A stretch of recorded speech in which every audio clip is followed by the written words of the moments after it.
Hi everyone, and welcome to a new episode of Days Podcast along with a new video. So I have recently talked about two different girl groups as opposed to multiple artists that you guys can check out. There will be exclusives on Patreon and Spotify. They're either one you want to choose. You can be able to check them out. As far as viewing, liking, and subscribing, thank you so much. I truly appreciate it. I truly appreciate when you guys watch and listen and learn as much as I do, because I'm learning all this with you. So thank you again, and let's get into this new artist that I'm going to talk about. We may have heard her sister as well, but we need to hear the oldest sister. We're talking about Toni Braxton. So we're going to talk about her self-titled album, and let's get into it. Toni Braxton is the debut album by Toni Braxton, released on July 13th, 1993. By LaFace Records and Arista Records. The album was primarily produced by L.A. Reid, Babyface, and Daryl Simmons. The album has sold 5.1 million copies in the US and 10 million copies worldwide. And it earned Braxton several awards, including 3 Grammy Awards for Best New Artist and 2 consecutive awards for Best Female R&B Vocal Performance in 1984 and 1995. She also won 2 American Music Awards for Favorite Soul R&B New Artist and Favorite New Adult Contemporary Artist in 1994, and another one in 1995 for Favorite Soul R&B Album. Okay, so pretty much Toni came in and just was like, hi. And it's something because I'm connecting now to my previous videos, and I can now be able to talk, in a way where those videos can resonate with, videos I'm going to make in this video itself. So, I had already talked about the sense that when Janet came out with Janet, and when, Aaliyah came out with Age Ain't Nothing But a Number, as opposed to Brandy coming out with her self-titled album, Brandy. These were albums that were in the midst of this. And in those videos alike, I had said there was competition, people were emerging. And so when you have a Toni Braxton emerging, and she's just a whole different entity, similar, like I said, to Anita Baker, or just,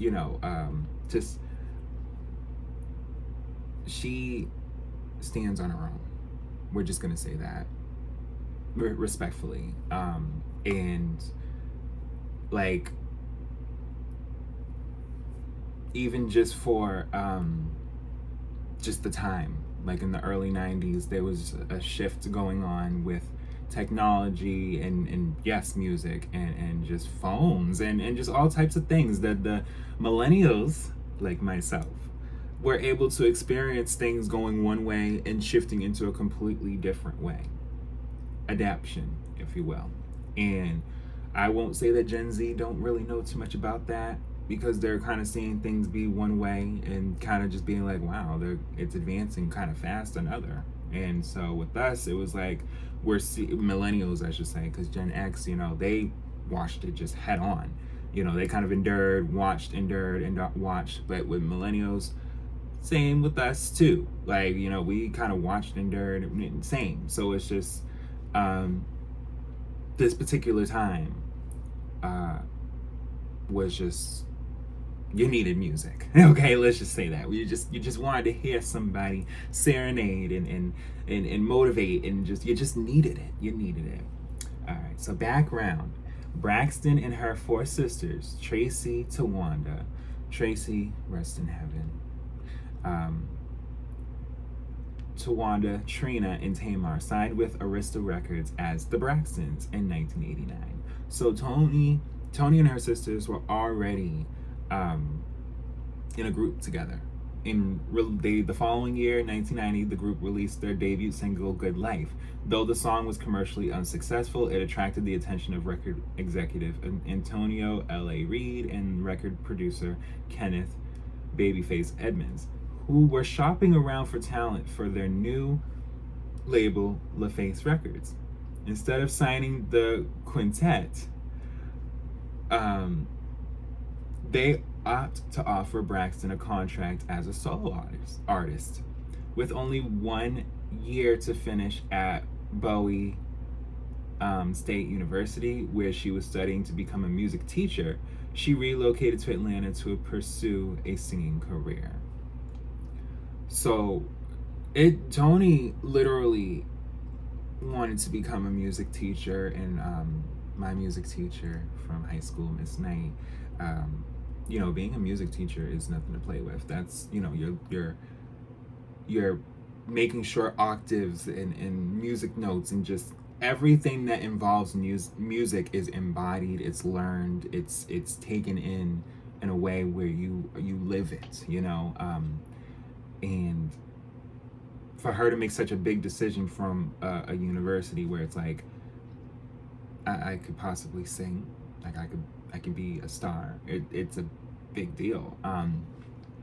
So the first single, another sad love song, peaked at numbers 7 and 2 on the Hot 100 and R&B hip hop songs charts respectively. The album's second single, Breathe Again, reached the top 5 of both the Hot 100 and R&B charts, and at number 2 on the UK singles chart. Other singles were released from Toni in 1994, including You Mean the World to Me, 7 Whole Days, and the double A side, I Belong to You, How Many Ways. Okay, so she was making sure, even though she released in the summer of 93, in 94, y'all gonna hear the rest of this album in a sense too. Even down to having 2 songs in one as a single. In Japan, the album was released as Love Affair, also a song on the album. The Japanese edition contains the same track listing as the standard version. The only difference is the obi strip and the bonus lyrics booklet were written in Japanese. The critical reception received mixed to positive reviews from music critics. Ron Wynn from AllMusic said that the album showcased Braxton as an elegant and earthy songstress, nicely balancing those seemingly divergent sentiments. Braxton's husky, enticing voice sounds hypnotic, dismayed, and disillusioned. But she's never out of control, indignant, or so anguished and hurt that she falls to retain her dignity. And that's what I was realizing too throughout the album. There's a lot of ballads, but there's fun songs and love songs. And she captivated in such a way where it's like, if I'm feeling low, bitch, I'm gonna come back up. And people were like, yes. And it's not that we didn't see that already, because we had Whitney and Mariah already flourishing by this time with multiple albums. Because Mariah by 93 had her either 4th album with Dream Lover. No, Music Box. Sorry. Daydream is her album. Music Box is her album. And Dream Lover is her song. See, I love me, Mariah. I will piece in what I need to be saying. I love her. I love them all, honestly. But yes, the album earned Braxton several awards, which we had talked about.